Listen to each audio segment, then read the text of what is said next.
This is how to create floating objects with CapCUT. Open CapCUT and import the assets for the project.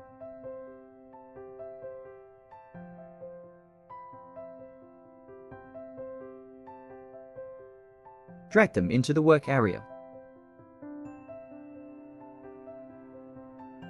Set your workspace into the desired size.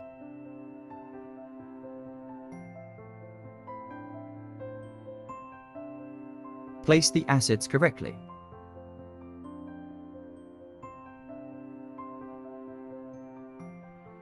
Position the object you want to float. Go to Animation and slide up. Increase the animation duration to 1.5 seconds. Go to Effects, search for Play Pendulum and apply. Adjust the play pendulum settings.